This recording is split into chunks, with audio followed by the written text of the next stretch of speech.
السلام عليكم، ان شاء الله تكونوا كامل ملاح بخير. اليوم كما راكم تشوفوا جبت لكم نوع اخر من حلويات العيد، النوع اللي موالفين نديروه في الاعياد تاعنا اللي هما الهليلات. كل واحد كيفاش يديروا بطريقه تاعو. انا جبت لكم هنايا هليلات بذوق الكراميل، ووصفه سهله وبمقادير بسيطه تقدروا تحضروا هذه الحلوه جافه في العيد ان شاء الله.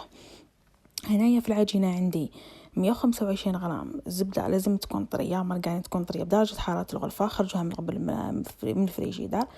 هنا زدت عليها 50 غرام تاع سكر ناعم يكون مغربل بيان سور، زدت عليها حبه تاع بيض كامله، ومن بعد زدت عليها هنايا 2 مغارف كبار نتاع الفلون ذوق الكراميل. ضربتهم بيان بالباطور حتى تجانسوا كامل هذوك المكونات مع بعض. من بعد نضيف عليهم رشه نتاع الملح، مغرف صغيره نتاع لافاني، ورشه نتاع خميره كيميائيه مع مغرف صغيره نتاع الحليب. ديروا مغرف صغيره برك تاع الحليب هذا ما كان. وعندي حوالي 5 مغارف كبار تاع كاوكاو محمص وملحي. راح يزيد له واحد البنه العجينه، يزيد لها واحد البنه تولي بزاف بنينه.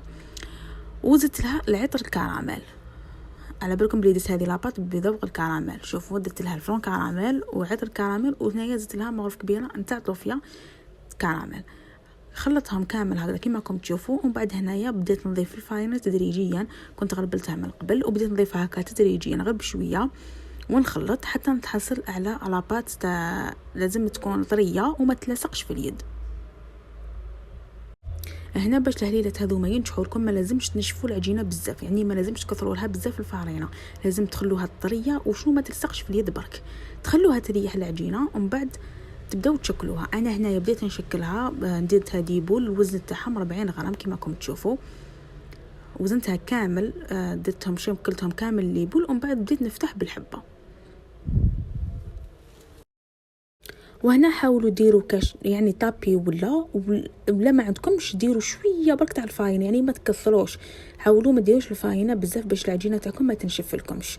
وهكذا تفتحوا البوده نتاعكم كيما راكم تشوفوا كيما موضح في الفيديو على شكل حبه تاع شارك. توجو رقوا غير في ليكوتي هذا ما كان، والوسط يبقى هكذاك بومبي. هكذا نكمل كامل نشكل الحبه نتاعي. هذه الكميه خرجت لي حوالي 13 حبه، تخرج لكم حتى 13 حبه هكذاك.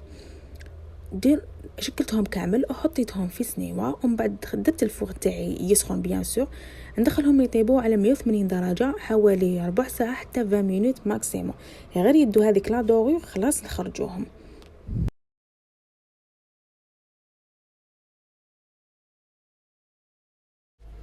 هامليك شوفوا الشكل تاع الحلوه تاعي بعد ما طابت، بقى الشكل تاعها كيما هو. كنت بيكيت انايا بالكيودون قبل ما ندخلها الطيب، واللون تاعها شوفوا كيفاش يجي لا دوغ تاعها بزاف هايله، والريحه ما نحكي لكمش، الكو تاع كراميل داير حاله.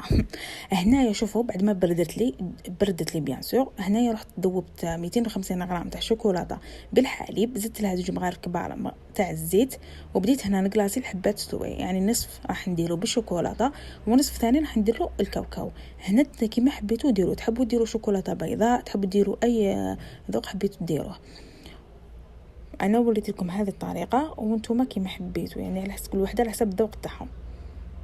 كملت هكذا قلاصيتهم كامل وخليتهم ينشفوا. بيان سور لازم تخلوهم ينشفوا باش هكذا ما يتخسرش الشكل تاعهم كي تكونوا راح ديروا الجزء الثاني تاع الكاوكاو. شوفوا هامليك بعد ما قلاصيتهم ونشفوا، جبت هنا شويه تاع المعجون، انا كان متوفر عندي هذا الكو، تحبوا ديروا معجون تحبوا ديروا لا جولي، المهم باش يلصق لكم الكاوكاو هنايا يكون محمص وما لازمش يكون رقيق بزاف وما يشخشن بزاف، يكون متوسط باش يلصق لكم ويجيكم الحبه شابه. شوفوا كيفاش يجي هامليك هكذا. نرمدهم كامل في الكاوكاو، ومن بعد هنا نجيب شويه شوكولا كنت درتها في ان بوش وندير هكذايا دي تخيم الفوق هكذا على الشكل.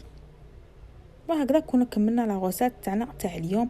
وصفه كما راكم تشوفوا سهله وبسيطه، تتحصلوا على حلوه جافه والبنه تاعها ما نحكي لكمش يجي غير بنين، ويقطع لكم كميه لاباس بها ويوالم من المناسبات يعني الاعياد.